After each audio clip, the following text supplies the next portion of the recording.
Hi friends, আজকে আমি রান্না করব সর্ষে দিয়ে পোস্ত দিয়ে পাবদা মাছ।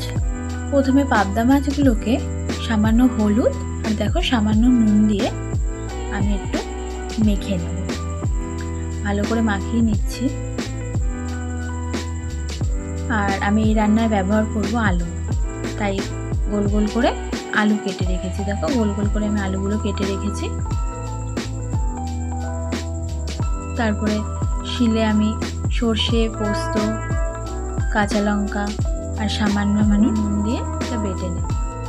বাটা হয়ে গেছে। এবার কড়াই গরম করে আমি তার মধ্যে সর্ষের তেল ঢেলে দেবো। তেলটা গরম করে নেব ভালো করে। গরম হয়ে আসলে মাছগুলো যে মেখে রেখেছিলাম সেগুলোকে একটা একটা করে ছেড়ে দেবো। মাছগুলো খুব কড়া করে ভাজবো না, একটু হালকা করেই ভাজবো।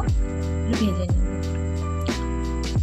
ভাজা হয়ে গেলে ওই তেলের মধ্যেই যে আলুগুলো কেটে রেখেছিলাম সেগুলো আমি ভেজে নিচ্ছি। দেখো ভাজা হয়ে গেছে, তুলে নিয়েছি। এবার কড়াইতে তেল গরম করে তার মধ্যে কালো জিরে, শুকনো লঙ্কা ফোড়ন দেব। তার মধ্যে টমেটো দিয়ে দেবো। টমেটোগুলো ভালো করে নেড়ে নেব। হালকা নেড়ে নিয়ে হলুদ, নুন, আলুগুলো দিয়ে একটু কষিয়ে নেব। আলুগুলো এখন দিলে কি হবে, নরম হয়ে যাবে। কষিয়ে নিয়েছি। এবার সর্ষে আর পোস্তটা যে বেটে রেখেছিলাম সেটা দিয়ে দিলাম। খুব বেশি ফোটাবো না, এটা দিয়ে সামান্য চিনি দেওয়া হয়ে গেছে। এবার মাছগুলো আমি ছেড়ে দিচ্ছি।